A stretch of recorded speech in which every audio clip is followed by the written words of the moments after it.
Good morning. It is time for week 15 of the Canadian Football League. We have my fictional franchise football rated teams here for it, as I will probably finish the remainder of this project with my fictional franchise football. A couple of reasons. One, although these are projection teams, I have enough data that I've now been able to rate the teams, I think, fairly accurately using the formula for a fictional franchise football. So I think for the based on their real life performance up to week 13, 14, so I should be able to simulate out the remainder of the schedule fairly, close to what's based on what's happened thus far in real life. So this will be fun. Winnipeg Blue Bombers are game one today at the Hamilton Tiger Cats. Head coach Mike O'Shea has done an admirable job this year. They are 7-5, and again attempting to position themselves for a postseason ticket. Quarterback, according to my data, Caleros, which I think it's Steveros, or not Steveros, I think it's Strevler now, but for all intents and purposes, these abstractions of what's happening. Caleros at quarterback, Peterson and Oliveria are the backs, Dembski, Wheatfall, Stearns, and Clarcius are the receivers. Castillo does the place kicking, and Vavel does most of the hard, heavy load on kick returns, punt returns. These teams are rated for my game, but like I said, now I have enough data that I feel comfortable rating the teams for fictional franchise football. On the flip side, here at Hamilton Stadium are the Tiger Cats head coach Scott Milanovic, Bo Mitchell at quarterback, Augustine and Bell are the backs, White, Lawler, Smith, and Bridges catching those passes. Leggio is the place kicker, and the heavy return duties on Wooden, who actually has had, I believe, 2 special teams returns this year for touchdowns. I may be mistaken about that. All right, so Winnipeg at 7-5 visiting Hamilton to face the Tiger Cats, who are 8-4. We're going to start with the underdogs here. They get 8 dice.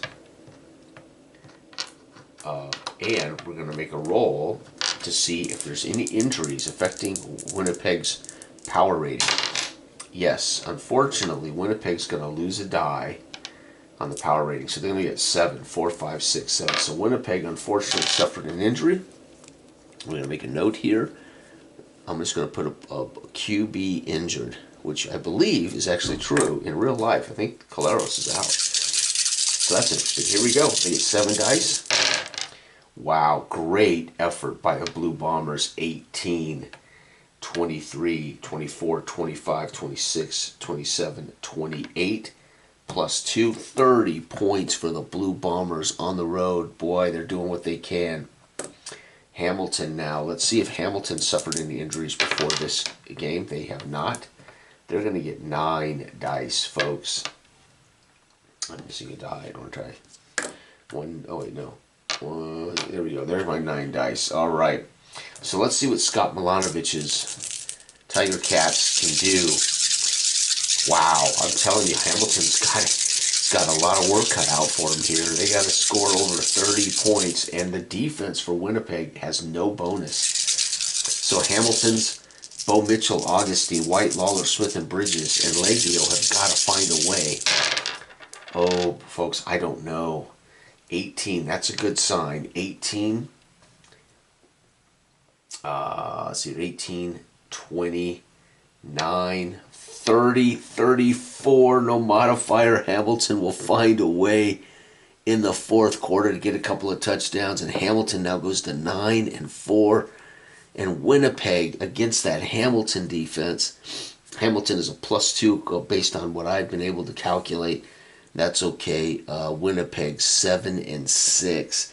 Winnipeg's just had one of those years, like they're not quite all there, right? Okay, outstanding. So that's game 1 of week 15 of my CFL projection season using now fictional franchise football. I have provided the free write-up as to how you can rate any football team in any league in history. That's available, and the fictional franchise football rules and a 2016 fictional league is available in ebook for $2 on Lulu for anybody interested in trying this little football game. All right, so we're looking at the Ottawa Rough Riders and the BC Tiger Cats here. Ottawa. So the Red Blacks Rough Riders, whoops, slipped up there, going back in time, taking a little time machine. The Ottawa Red Blacks, folks, they are coached by Bob Dice. Brown is the quarterback, Stanback, and Bobouye. I'm sorry if I am butchering that. I really am not certain how to say that. Are the main backs. Hardy, Lewis, Pimpleton, and Addison are the receivers. Ward kicks all of the place kicking, and Pimpleton is also the return man. The Ottawa Red Blacks come in here 3-9. They were for a long time 0-for, and they've managed to squeeze out 3 victories so far in the last few weeks. 2 in a row, I believe, over the last 2 weeks. So outstanding work for Ottawa as Bob Dice is working his butt off here. The BC Lions, fantastic, 5-7. Here's a team that wins one, loses one, wins one big, loses one, and you're like, you just get this feeling that BC's this close, all year, this close to being a winning team. In my play, they're 5-7 now. Buck Pierce here at BC Place is the coach. Rourke is the quarterback. Butler, and they do have a fullback, but fullbacks don't play a big role in Canadian football. So Butler, Hatcher, Katoy, McInnes, and Barry Hill are the main receivers. White is the place kicker, and McGee does the heavy lifting with returns. All right, so let's roll to see if the Ottawa Rough Riders come in here at full speed. They do. Ottawa's looking good. They got 7 dice, though, folks, and that is not great. They are facing a BC Lions team that I think, again, is just not been able to put everything together consistently. So we'll find out. Here we go. I love Butler. I like Rourke. When I watch this team's highlights, it's like, dang, there's something there. Oh, wow, another great effort here. We're going to have 10, 20, 30, 3, and +2, 35 points. The Ottawa Red Blacks, last week, Ottawa scored 23 in a defensive game against the Lions, and they somehow squashed the Lions in Ottawa 23-19. This is one of those games where you're like, what happened to the Lions offense? And now, what the hell happened to the Lions defense? Oh my God, Ottawa blows up on the road. So Ottawa's turned things around mightily in the last 4 weeks. BC, any injuries? Yes. Oh no, and on top of that, BC has got a man down. Man down, BC, next man up's got to get it done. At 5-7, BC may end up losing 2 games in a row, both to the Ottawa Red Blacks. Are you kidding? Holy cow, Buck Pierce has got his work cut out for him. Who are we going to say is hurt? Let's say Butler's out. I'm going to put RB out, injured, right? We got to explain what's the deal with this score, right? When I look back, I'm going to say, oh, now I see why they scored so low. Oh, no, it's not going to happen. 10, 20, +2, 22 points. BC in 2 games scores 41 points against Ottawa. That is just nuts. They scored 19 and they scored 22. The Ottawa Red Blacks have got BC's number. That is amazing. Ottawa's now 4-9. BC falls to 5-8. That's a head scratcher for me, folks. I don't know, man. But see, this is why you roll the dice, baby. This is why we play these games. This is where the fun comes as we watch the ebb and flow of Ottawa's season as they started out 0-7 or 0-8 or something like that. 1-8. I think they were 1-8, and they've now rattled off 3 straight victories. That's probably also unrealistic, but hey, we're doing the best we can here with these tabletop games. All right, folks, game number 3 of week 15 are the Edmonton Elks, who are right down there with Ottawa. Ottawa now has surpassed Edmonton as the best. Montreal, Edmonton, and Ottawa are all going to be battling for the worst record in the league. Unless Ottawa continues this rally, my gosh, Edmonton Elks, the Toronto Argonauts. Toronto started remarkable, scoring 45 points a game over the first 3 weeks, and then Toronto kind of came back down to planet Earth. But they are still a mighty 9 on offense. But boy, this defense doesn't want to stop anybody. So Edmonton comes in here at 3-9, coached by Mark Killam. Ford is the quarterback. Rankin and Leak are the backs. Dunbar, Gittins, Julian Grant, and Mathis catch passes around this place. And Blanchard is the place kicker. Leak does the return duties. The Elks have one of the lowest rated offenses thus far. And their defense, though, is admirable at only a +1. So in the Canadian game, I would argue a low plus is not crazy in the Canadian high-scoring league up there north of the border. All right, let's see if Edmonton is healthy. They are. So Edmonton's going to get all 6 of their dice, and they're going to need to have a big week here. The Toronto Argonauts, coached by Ryan Dinwiddie at BMO Field. Arbuckle at quarterback. LeBourne and McMahon are the backs. Meidel, Coxey, Brissett, and Unger are the receivers. Haralulahu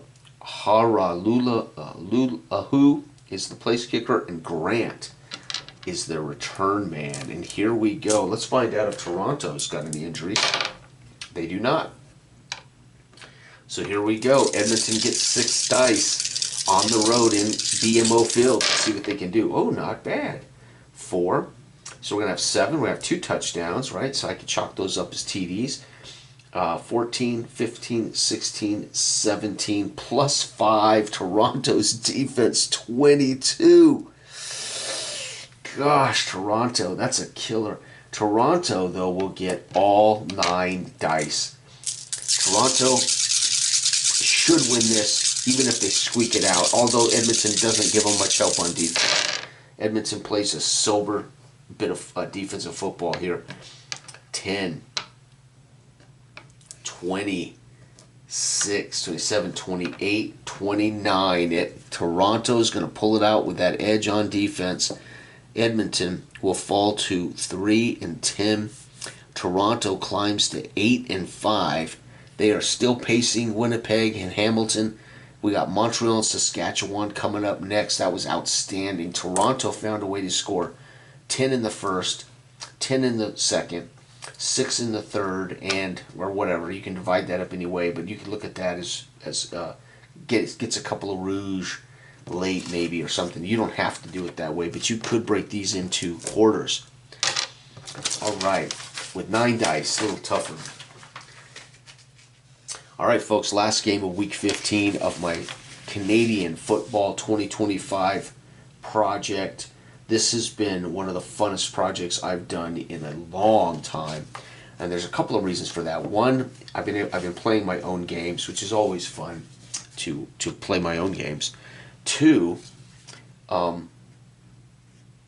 I really, really love the Canadian version of football. It's just a blast. It's just a balls-out blast. And it's fun to play teams that you're not super familiar with. It's like having a brand new league for me. And anyway, it's been a lot of fun. So we're going to keep it up. We're going to finish this season. It's going to be great fun to see how close my projection season comes to the real McCoy. Montreal comes in here 4-8, folks, traveling to Mosaic Field. Montreal coached by Jason Moss, who's done a good job this year. They're 4-8. They're not quite have been full tilt in my project, but Moss has done overall in his time in Montreal a good job. Alexander, quarterback, Thomas Erlington and Theus are the backs. Sneed, Spiker, Philpott, and Rambo catch the passes around here. Maltos makes the kicks, and Letcher is the return man. On the flip side is a fantastic franchise These guys are kicking butt in my season. They are 11-1. Saskatchewan Roughriders, the green and white, in the Mosaic Field. Again, Corey Mace is doing the coaching here. Trevor Harris, Alouette and Stevens in the backs. Keyshawn Johnson, Myers, Imulus, and Robustelli are catching most of the passes. Lather is our place kicker, and Alford is our return man. Let's go ahead and see if Montreal's healthy for the final game of the week. They are. Saskatchewan healthy? They are. Wow, boxcars. All right, so Montreal's going to have 6. And I go with the underdog, usually my first roll. However, you can come up with whatever way is dramatic for you. Here we go, Montreal. Can they have a big day here in Saskatchewan? Yep, they can do darn good. 12, 15, 18, 21, 22, -5, 17. Montreal runs into the buzzsaw that is that -5 defense of the Rough Riders. That is why the Rough Riders are sitting atop the CFL right now. This amazing defense. They're going to get 8 dice. 4 and 4. Yeah, they're going to get 8 dice, our Saskatchewan. So Corey Mace talks it over with Trevor Harris. They come out on fire here at home in front of the fans who love this football team. 10, 15, 16, 17, 18, 19, 20, 21, 25, -2, 23. Folks, what a game! Montreal, if Saskatchewan doesn't get it done with that defense, Montreal might have shocked the league. Unfortunately, Montreal doesn't have enough horses in the tank, and Saskatchewan's defense does it again. They pull this out 23-17. Montreal falls to 4-9. Saskatchewan up to 12-1, giving Canadian fans one of the best seasons in recent history at 12-1, and that is week 15 in the CFL right there. What is today? I think today is 9. I want to say 9/7/25. So there it is, folks. That is again using my FFF game. And these teams are now rated to finish out the season. Next week, Montreal will deal with Toronto. That's actually going to be a great game. Toronto's 8-5, so they're doing great. Montreal's 4-9, but again, I think that's going to be a great game. BC and Calgary, ooh, I really feel bad for the Lions as they've lost 2 in a row to the arguably the worst team in the CFL. However, they are no longer the worst team in the league as Edmonton is toppled to 3-10. And Calgary's having a fantastic season, so I think BC is going to be stumbling on a 3-game losing streak. Winnipeg looking good. They did just lose in a shootout with Hamilton in Hamilton. But Winnipeg and Ottawa ought to be a fantastic game. As Ottawa now has won 3 games in a row, if I remember right. And Edmonton, of course, as I said, they've fallen on hard times. They are 3-10. They will be facing 9-4 in Hamilton. What a great time for Hamilton at home to get a team that is struggling. It's a chance for Hamilton to again further their distance in the league, chasing Saskatchewan will have a bye. So imagine at the end of 16, Hamilton may be 10-4 and only a couple of games off of Saskatchewan. So that last couple of weeks, if Saskatchewan stumbles, we may be looking at an interesting seeding for the postseason tourney. There it is, folks. Thanks for watching. Bye-bye.